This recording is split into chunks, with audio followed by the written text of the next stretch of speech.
इस घर को बारिश चाहिए और जब तुम वह दे नहीं सकती तो मेरे बेटे की दूसरी शादी ही होगी। सास कमला देवी की एक आवाज़ पूरे आंगन में गूंज रही थी। मैं संध्या सिर झुकाकर खड़ी थी। सामने रिश्तेदार बैठे थे, पड़ोसी खड़े थे और मेरे पति रवि चुपचाप कुर्सी पर बैठे जमीन देख रहे थे। शादी को 7 साल हो चुके थे। 7 साल तक मैंने इस घर को अपना सब कुछ दिया।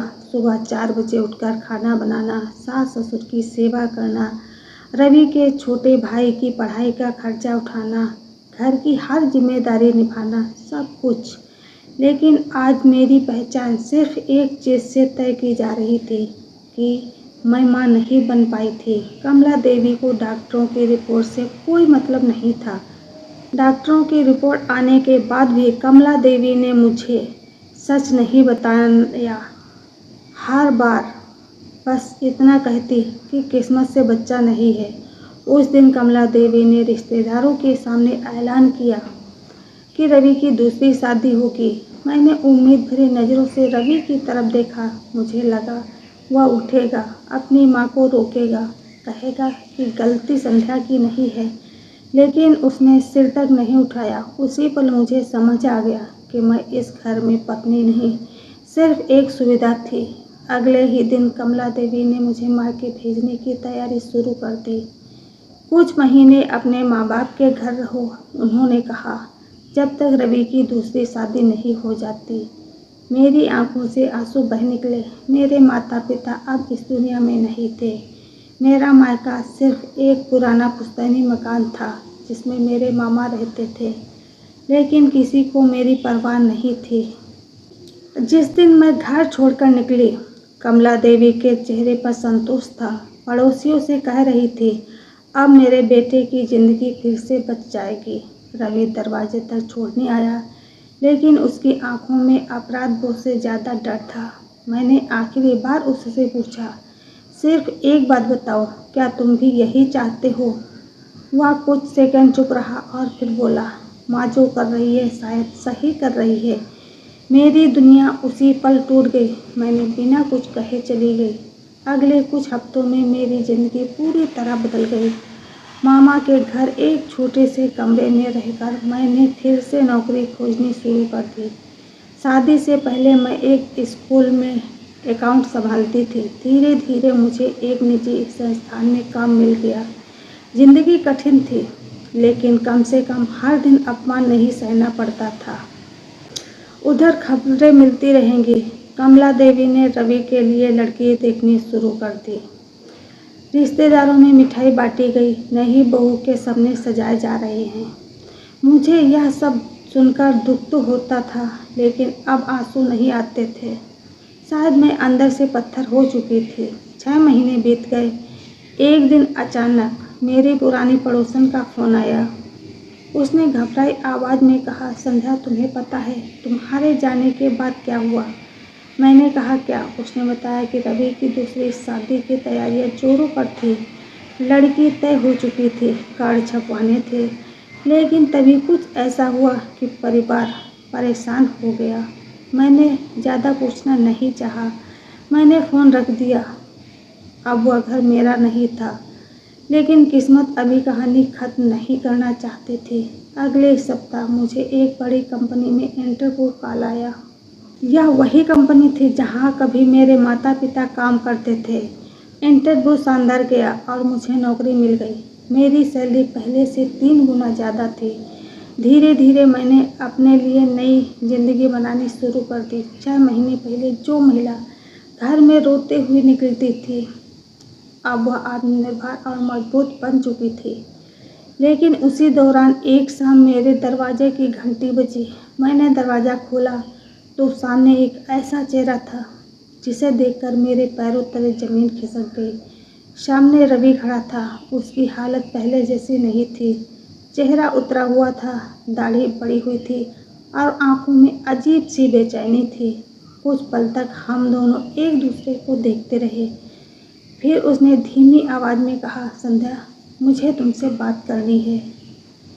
मैंने ठंडे स्वर में पूछा, किस बारे में? उसने जवाब दिया, माँ ने बहुत बड़ी गलती कर दी है और अब सब कुछ बिखर रहा है। मैं कुछ समझ नहीं पाई। मुझे ऐसा लग रहा था कि कोई ऐसा राज तो नहीं छिपा है जिसमें सबकी ज़िंदगी बदल दी थी, और शायद अब वह राज सामने आने वाला था। रवि के मुंह से यह सुनकर कि उसकी माँ ने बहुत बड़ी गलती की है, मैं कुछ पल के लिए चुप खड़ी रही।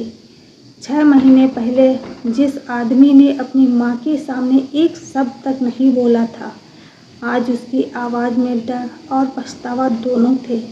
मैंने ठंडे स्वर में पूछा, अब क्या बचा है कहने के लिए रवि? तब तो तुम सब सही लग रहा था। रवि ने सिर झुका लिया। उसके पास कोई जवाब नहीं था। कुछ सेकंड बाद उसने जेब से एक पुरानी फाइल निकाली और मेरी तरफ बढ़ा दी। पहले यह देख लो, उसने कहा। मैंने फाइल खोली। अंदर कई मेडिकल रिपोर्ट्स थी। जैसे जैसे मैं पन्ने पलटती गई, मेरा दिल तेजी से धड़कने लगा, क्योंकि उन रिपोर्ट्स में तारीख बस 7 साल पुरानी थी, यानी हमारी शादी के कुछ ही महीनों बाद की। मैंने पहली रिपोर्ट पढ़ी, दूसरी पढ़ी, तीसरी पढ़ी, और फिर मेरी आंखें वहीं रुक गईं। रिपोर्ट साफ बता रही थी कि समस्या मुझ में नहीं थी, समस्या रवि में थी। मैं कुछ पल तक वहीं खड़ी रही। 7 साल तक मुझे बांझ कहा गया था। 7 साल तक रिश्तेदारों के सामने मेरी बेइज्जती हुई। 7 साल तक मुझे ताने सुनने पड़े, और अब मेरे हाथ में वह कागज़ था जो साबित कर सकता था कि मैं शुरू से निर्दोष थी। मैंने कांपती आवाज़ में पूछा, यह रिपोर्ट तुम्हारे पास कब से है? रवि की आंखें भर आईं। शादी से पहले साल से। मेरे पैरों तले ज़मीन खिसक गई। और तुमने मुझे कभी बताया नहीं। वह रो पड़ा। मैं डर गया था संध्या।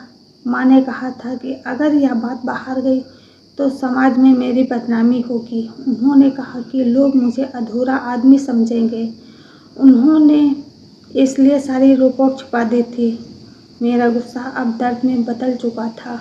मुझे रवि पर जितना गुस्सा था, उससे ज़्यादा दुख इस बात का था कि जिस इंसान पर मैंने सबसे ज़्यादा भरोसा किया, उसने ही मुझे अंधेरे में रखा। तभी रवि ने बताया कि कुछ महीने पहले जब कमला देवी ने दूसरी शादी की जिद शुरू की, तब लड़की वालों ने शादी से पहले मेडिकल चेकअप की शर्त रखी थी। कमला देवी को पूरा विश्वास था कि समस्या मुझ में थी, इसलिए उन्होंने हाँ कर दी। लेकिन जैसे ही नई जांच हुई, सच्चाई सबके सामने आ गई। डॉक्टर ने साफ कह दिया कि रवि कभी जैविक पिता नहीं बन सकता। लड़के वालों ने उसी दिन रिश्ता तोड़ दिया।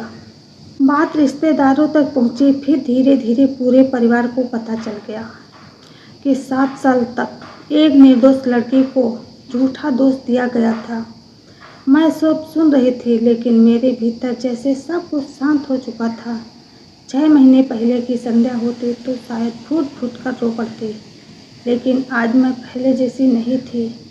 मैंने अपने पैरों पर खड़े होना सीख लिया था, अपनी पहचान बना ली थी।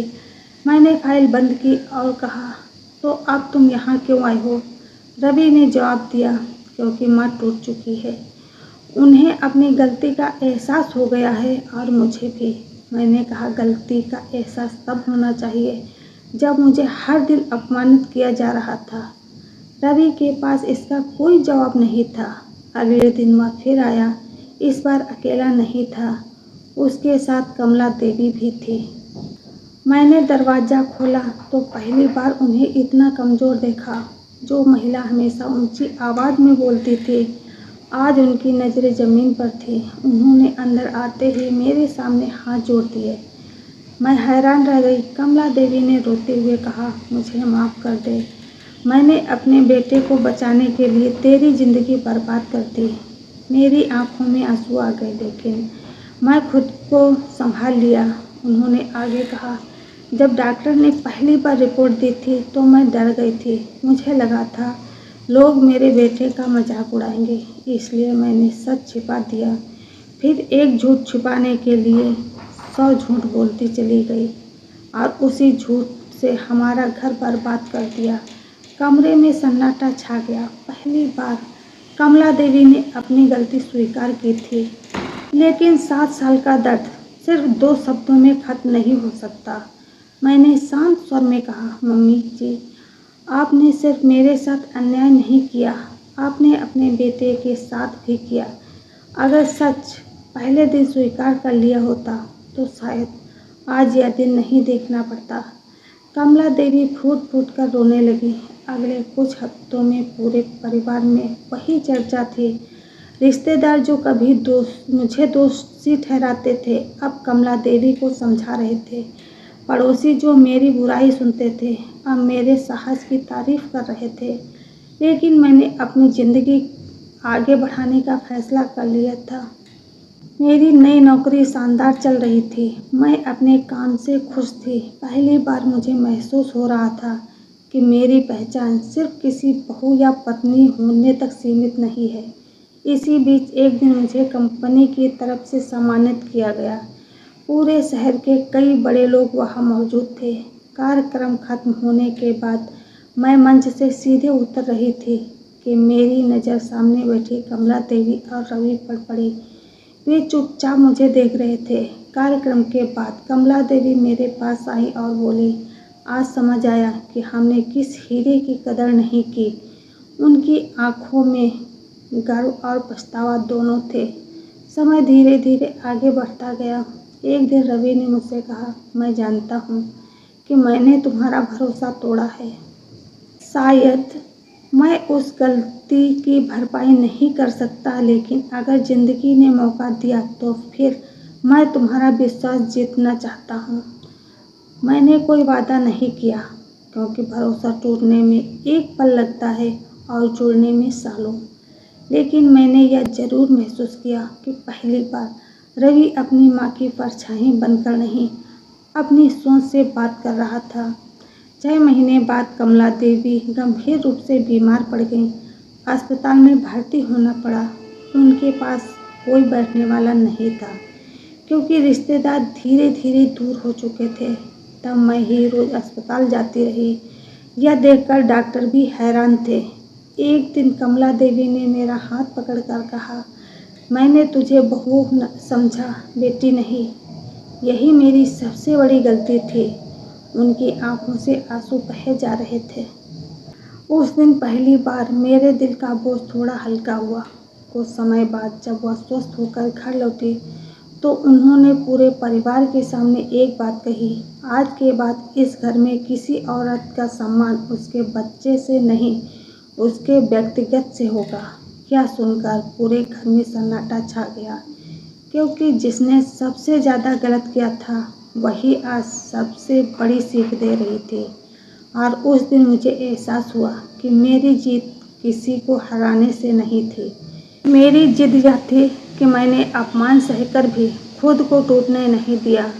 जिस दिन मुझे घर से निकाला गया, सबको लगता था कि मेरी ज़िंदगी खत्म हो जाएगी, लेकिन वही दिन मेरी नई ज़िंदगी की शुरुआत बन गया। और जब लोग आज मेरी कहानी सुनते हैं तो उन्हें सिर्फ एक बात याद रहती है, जिस औरत को परिवार ने कमज़ोर समझकर ठुकरा दिया था, उसी ने सबसे मजबूत बनकर दिखाया कि सम्मान मांगा नहीं जाता, कमाया जाता है। तो दोस्तों, आज की हमारी ये कहानी आपको कैसी लगी, कमेंट करके ज़रूर बताएं और नई कहानियों के लिए हमारे चैनल को सब्सक्राइब ज़रूर करें। राधे राधे।